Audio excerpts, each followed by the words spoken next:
അംഗനവാടിയിൽ പാമ്പിനെ കാണപ്പെട്ട വിഷയത്തിൽ അധികൃതർ പരിശോധന നടത്തി. ICDS ജില്ലാ ലെവൽ ഓഫീസർ ഗിരീഷ് ബാബുവിന്റെ നേതൃത്വത്തിലാണ് പരിശോധന നടത്തിയത്.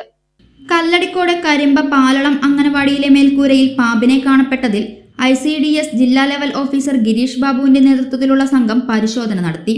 Karimba panchayat president PS Ramachandran, ICDS ജില്ലാ level officer Girish Babu, senior superintendent clerk K Jayachandran, CDPO Swapna, Aishwarya, supervisor Rajani എന്നിവരുടെ സംഘമാണ് പരിശോധന നടത്തിയത്.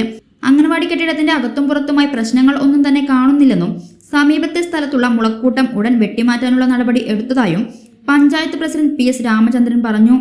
അംഗനവാടിയിൽ കുട്ടികൾ എത്താൻ തുടങ്ങിയിട്ടില്ല.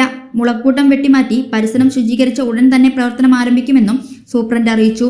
അതുവരെ ഗർഭിണികളായ അമ്മമാർക്കും കൗമാരപ്രായക്കാർക്കും നൽകുന്ന പോഷകാഹാരം മുടക്കം കൂടാതെ വീടുകളിലെത്തിക്കും. ഇവിടെ ഇപ്പോൾ വന്ന അന്വേഷണത്തിൽ പ്രശ്നങ്ങളൊന്നുമില്ല. എല്ലാം ഇവിടുത്തെ നമ്മളുടെ അംഗനവാടി ALMSയിൽപ്പെട്ട ആൾക്കാരും ജനങ്ങളും ഇവിടുത്തെ അംഗനവാടി പരിസരത്തെ ജനങ്ങളും കൂടി ആ പ്രശ്നം വളരെ നല്ല രീതിയിൽ സോൾവ് ചെയ്തിട്ടുണ്ട്.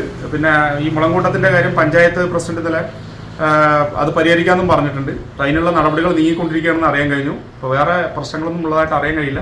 എന്തായാലും ഇത് പരിഹരിക്കുന്ന മുറയ്ക്ക് നമുക്ക് അംഗനവാടി കുട്ടികൾക്കും അമ്മമാർക്കും മറ്റ് അംഗനവാടി കുടുംബാംഗങ്ങൾക്കും ഒരു പ്രശ്നമില്ലാത്ത രീതിയിൽ അടുത്ത ദിവസങ്ങളിൽ CDPയായിട്ട് ആലോചിച്ചിട്ട് വേണം നിർദ്ദേശം കൊടുത്ത് ഉടൻ തന്നെ ഈ പ്രീ സ്കൂൾ ക്ലാസ് തുടങ്ങാനും മറ്റു കാര്യങ്ങൾ ചെയ്യാനുള്ള നടപടികളായിട്ടുണ്ട്. പിന്നെ ഭക്ഷണം വീടുകളിലേക്ക് എത്തിക്കാനുള്ള സംവിധാനം ചെയ്തിട്ടുണ്ട് അല്ലേ CDPO. ഭക്ഷണങ്ങൾ പോഷകാഹാരവും മറ്റും കുട്ടികൾക്കും ഗർഭിണികൾക്കും ഉള്ളത് അവരവരെ വീടുകളിൽ കൊണ്ട് കൊടുക്കും. അംഗനവാടി ഇപ്പോൾ പ്രവർത്തനം ചെയ്തോളാം അല്ലെങ്കിൽ എന്തെങ്കിലും ബുദ്ധിമുട്ടുണ്ടെന്ന് പറഞ്ഞിട്ട് ബ്ലോക്കായി എന്ന് പറഞ്ഞിട്ട് ഒരു തടസ്സം വരില്ല. അതെല്ലാം കൃത്യമായി ഉറപ്പുവരുത്തിയിട്ടുണ്ടെന്നാണ് എനിക്ക് പറയാനുള്ളത്.